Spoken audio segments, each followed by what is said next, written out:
जब बाबा साहब भीमराव अंबेडकर लंदन से अपनी पढ़ाई पूरी कर बैरिस्टर बनकर आए थे, तब उन्होंने कोर्ट में पहला कदम रखा। कचहरी के अंदर सभी ऊंची जाति के वकील बैठे हुए थे और ब्राह्मण जाति के वकील भी बैठे हुए थे। सभी ने बाबा साहब भीमराव अंबेडकर जी का मजाक उड़ाया। देखो देखो, ये महार जाति का, नीच जाति का एक अछूत कितना सज धज कर सूट बूट पहन कर आया है, जैसे कानून का यही रखवाला हो। दोस्तों, ये एक सच्ची घटना है जो बाबा साहेब भीमराव अंबेडकर जी के जीवन में घटित हुई थी, इसीलिए इस वीडियो के एंड तक जरूर रहिए।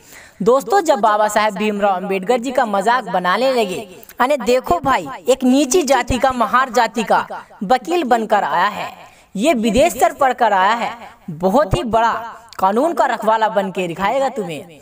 लेकिन बाबा साहब भीमराव अंबेडकर जी ने उनकी बातों का बुरा नहीं माना और अपनी दुकान के लिए, यानी अपने ठिये के लिए जगह साफ करने लगे। तभी कुछ ऊंची जाति के वकीलों ने बाबा साहब भीमराव अंबेडकर जी से कहा, अरे अछूत, तुम तो अपनी दुकान अगर बाहर भी लगा लोगे तो वहाँ भी तुम्हारा केस बेस अच्छे चलते रहेंगे और तुम्हारी दुकान बाहर से ही अच्छी दिखेगी। लेकिन बाबा साहब भीमराव अंबेडकर जी को तभी कुछ बुरा नहीं लगा और चुपचाप साफ सफाई करते रहे। जब दोबारा उन लोगों ने यही बात कही तो बाबा साहब भीमराव अंबेडकर जी ने जवाब दिया, तुम लोग सच कहते हो, मैं अपनी ठिया बाहर ही लगा लेता हूँ। कचहरी के बाहर बाबा साहब ने ठिया लगा लिया। छोटे मोटे केस चलते रहे, उनकी रोजी रोटी का सहारा मिलता रहा। उसी बीच एक सेठ और सेठानी कचहरी के अंदर गए, जिनके बेटे को फांसी की सजा होने वाली थी। सभी व्यक्ति को और ऊंची ऊंची वकीलों को और जो कानून के रखवाले थे, उन सभी को उन्होंने फाइल दिखाई, लेकिन सभी लोगों ने फाइल लेते ही केस लेने से मना कर दिया, यानी ये केस हम नहीं लड़ सकते।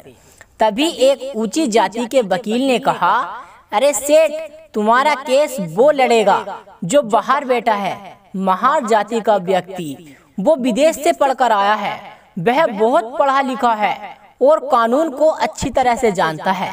क्योंकि वे बाबा साहब भीमराव अंबेडकर जी के ऊपर टोन कस रहे थे, तो भी सेठ और सेठानी को तो अपने बच्चे को बचाना था। इतनी बात सुनकर सेठ सेठानी कचहरी के अंदर से भागकर आए और बाबा साहब भीमराव अंबेडकर बाहर बैठे थे, तो बाबा साहब भीमराव अंबेडकर जी के चरणों में गिर पड़े और कहने लगे, है बैरिस्टर, मेरे बच्चे को बचा लो, है बाबा साहब, मेरे बच्चे को बचा।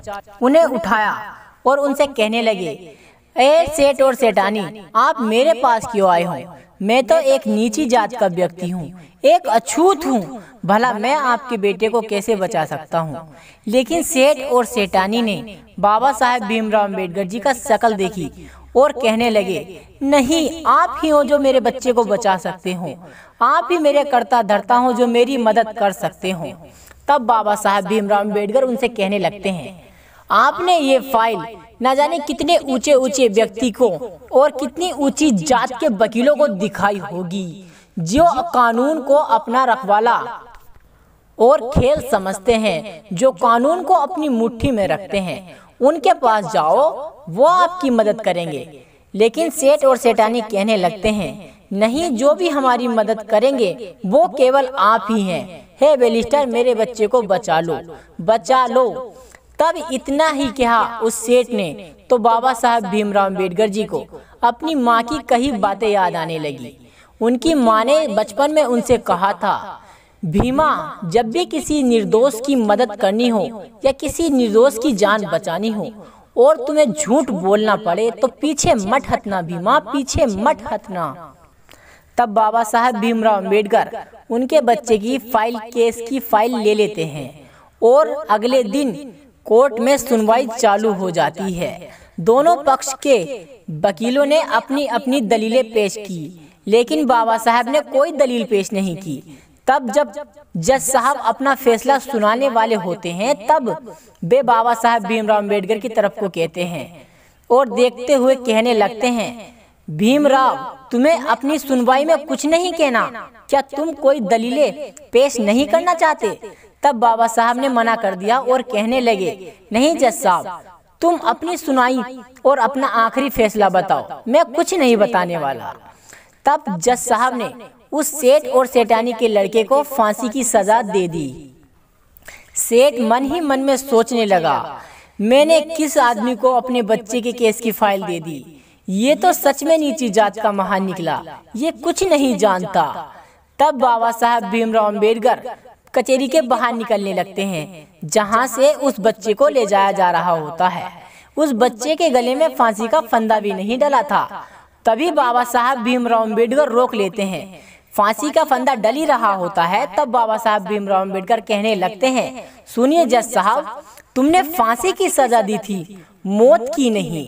तभी से एक कहानी बनती आई है कानून की, जब भी किसी को फांसी की सजा दी जाती है तो उसे सजाए मौत कहा जाता है।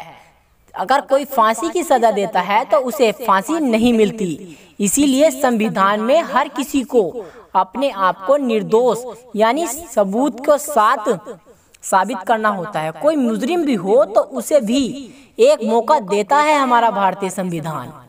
दोस्तों, ये कहानी आपको कैसी लगी मुझे कमेंट कर जरूर बताएं। जय भीम, जय भारत।